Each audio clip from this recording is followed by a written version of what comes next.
the citizens, generally speaking, because they've been conditioned by the media to accept a version of history which is not true, are simply too uninformed. Take, for example, the 6 Days War. Almost all Jews everywhere still believe that Israel went to war either because the Arabs attacked or because the Arabs were intending to attack.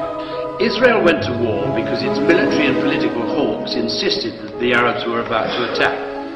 The truth of history, which flows fully documented through both volumes of my book, is that Israel's existence has never ever been in danger from any combination of Arab force.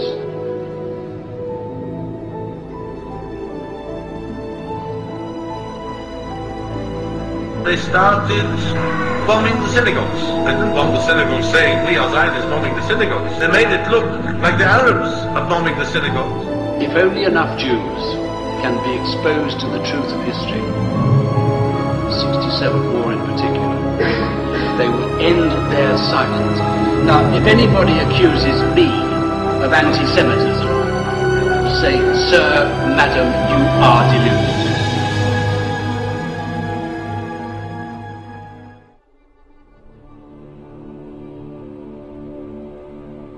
Israel has broken more United Nations Security Council resolutions than all the other countries of the world put together. And for 60 years they've been allowed to occupy territory by violent military means in defiance of international law.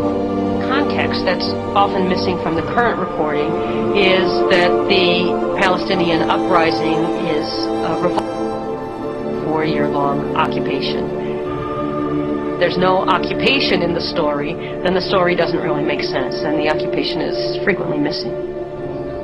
The lack of context is so dramatic that only 4% of the network news reports on the occupied West Bank and Gaza Strip mention that the West Bank and Gaza Strip are occupied. The Israeli military sends its troops into the occupied territories to defend what is considered an illegal occupation, and when the population there resists, Israel is presented as being under attack. Israel was responding to an attack today. Israel has beefed up forces following a Palestinian mortar attack. They don't present it as saying Israel is the aggressor, Israel is killing people on their own land, in their own homes as an occupier. But no, Israel is defending itself. To Sharon, the West Bank invasion is simple self-defense. The Israeli Prime Minister reiterated Israel's right to self-defense. Israel's basic posture is anything but defensive.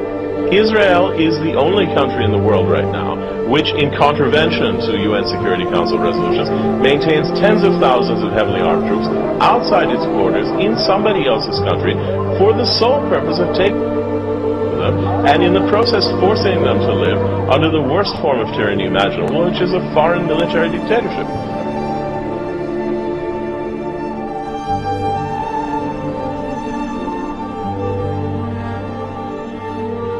For decades, Israel has been colonizing Palestinian land by building settlements on that land.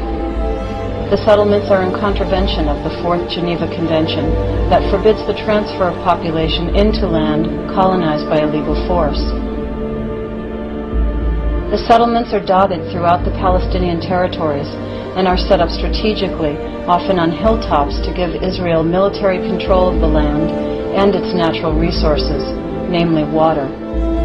The settlements, together with the surrounding land that they have expropriated, control over 40% of the West Bank and Gaza Strip. And they are linked together by a network of bypass roads that carve up the West Bank, restricting Palestinians' freedom of movement, and that simultaneously link the settlements to Israel proper. There are checkpoints everywhere. Palestinians can't get from one place to another. Drives that ordinarily would take 10 minutes now take 4 hours. All the main access and artery roads are controlled by Israel.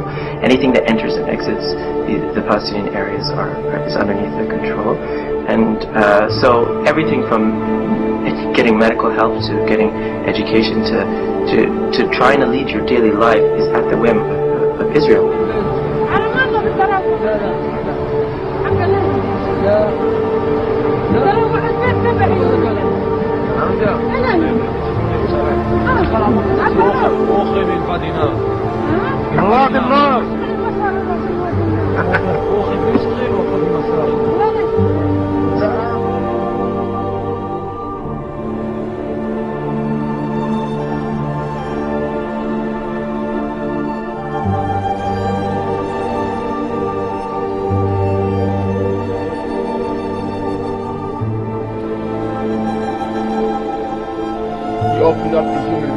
such report, it says that Israel committed humanitarian crimes and crimes against humanity. You open up the Amnesty International report, they say the same thing. You open up the B'Tselem report, they say the same thing. No controversy, no disagreement whatsoever.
Tell me the name of one member of the 7 members of the same family slaughtered on the beach in Gaza by an Israeli warship.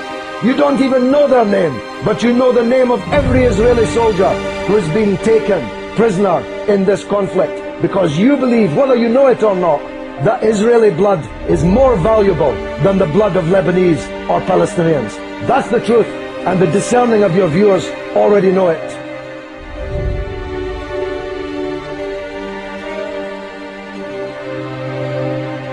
The so-called Third Reich lives again in the form of these sites in the apartheid state of Israel. In the apartheid state of Israel. In the apartheid state of Israel. In the apartheid state of Israel. In the apartheid state of Israel. In the apartheid state of Israel. In the apartheid state of Israel. In the apartheid state of Israel. In the apartheid state of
The Dajjal has placed a strong hold in the very heart of Islam itself and laid a firm grip on the Muslim holy lands.